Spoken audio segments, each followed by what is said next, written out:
வணக்கம், welcome back to ஜாஸ் Tamil YouTuber. உங்களுக்கு ஆன்மீகம் சம்பந்தப்பட்ட தகவல்கள் பிடிக்கும்னா நம்ம சேனலை மறக்காம சப்ஸ்கிரைப் பண்ணிக்கோங்க. அப்படியே பக்கத்துல இருக்க பெல் பட்டனும் பிரஸ் பண்ணிக்கோங்க. இன்னைக்கு இந்த பதிவில் நம்ம பார்க்க போறது வரக்கூடிய வியாழக்கிழமை, அதாவது 6/6/2024 அன்னைக்கு பாத்தீங்கன்னா வைகாசி மாசத்துல வரக்கூடிய அமாவாசை.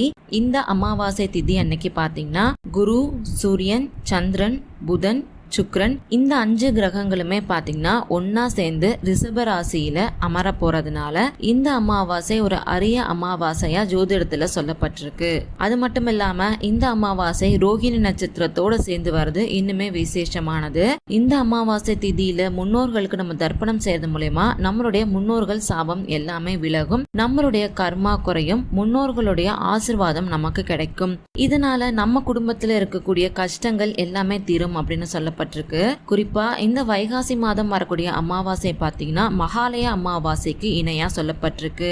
இந்த அமாவாசையில நம்ம செய்ய வேண்டிய வழிபாடு முறைகள் பத்தியும் நம்ம செய்ய வேண்டிய தானம் பத்தியும் தான் இந்த பதிவுல தெரிஞ்சுக்க போறோம். அதெல்லாம் பாக்குறதுக்கு முன்னாடி உங்களுக்கு ஆன்மீகம் சம்பந்தப்பட்ட தகவல்கள் பிடிக்கும் அப்படின்னா நம்ம சேனலை மறக்காம சப்ஸ்கிரைப் பண்ணிக்கோங்க. அப்படியே பக்கத்துல இருக்க பெல் பட்டனும் பிரஸ் பண்ணிக்கோங்க.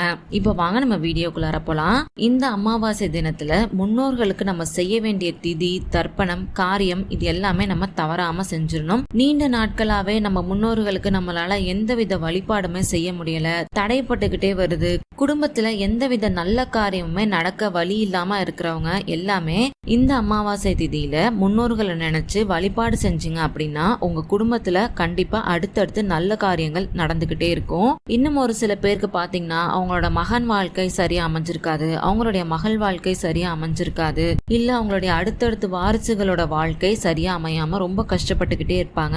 அது மாதிரி இருக்கிறவங்க இந்த அமாவாசையில முன்னோர்கள் வழிபாடு செய்யறது உங்களுடைய குடும்பத்தை சீர்படுத்தும். வரக்கூடிய அமாவாசை தினத்துல உங்க வீட்டுல இருக்கக்கூடிய பெண்கள் காலையிலேயே எந்திரிச்சு சுத்தபத்தமா குளிச்சு முடிச்சுட்டு அதுக்கப்புறம் தான் சமைக்கணும். பூஜை அறையில முன்னோர்களுடைய படத்துக்கு முன்னாடி படையல் போட்டு வழிபாடு செஞ்சுட்டு காக்கைக்கு கண்டிப்பா சாதம் வைக்கணும். அதுக்கப்புறம் தான் நம்ம சாப்பாடை எடுத்துக்கணும். இந்த அமாவாசையில உங்களுடைய முன்னோர்களை நினைச்சு ஒரு வேஷ்டி, ஒரு துண்டு, ஒரு புடவை, ஒரு ரவிக்கை இதெல்லாம் வாங்கி அமாவாசை வழிபாட்டுல படையலோட சேர்த்து வச்சு வழிபாடு செய்யுங்க. வழிபாடு முடிஞ்சதுக்கு அப்புறம் அந்த துணிமணிகளோட சேர்த்து வெற்றிலை, பாக்கு, பூ, பழம் உங்களால முடிஞ்ச காணிக்கைய வச்சு அதை அப்படியே ஒரு ஏழைக்கு தானமா நீங்க கொடுத்துடணும். இந்த துணியை நீங்க தானம் பண்றப்பவும் ரொம்ப கஷ்டப்படுவாங்க இல்லையா, அது மாதிரி இருக்கிறவங்கள பார்த்து அவங்களுக்கு தானம் பண்றது உங்களுக்கு இன்னுமே சிறந்த புண்ணியங்களை கொண்டுட்டு வந்து சேர்க்கும். அது மட்டும் இல்லாம உங்களால முடிஞ்ச உணவுப் பொருட்களையும் இதோட சேர்த்து வாங்கி தானம் பண்ணீங்கன்னா ரொம்ப நல்லது. நம்மளுடைய குடும்பத்துக்கு நல்லது மட்டுமே நினைக்கிறது யாரு அப்படின்னு பாத்தீங்கன்னா நம்மளுடைய முன்னோர்கள் தான். நம்மளுடைய தாத்தா, பாட்டி நமக்காக என்னைக்குமே நல்லதை மட்டும்தான் செய்வாங்க.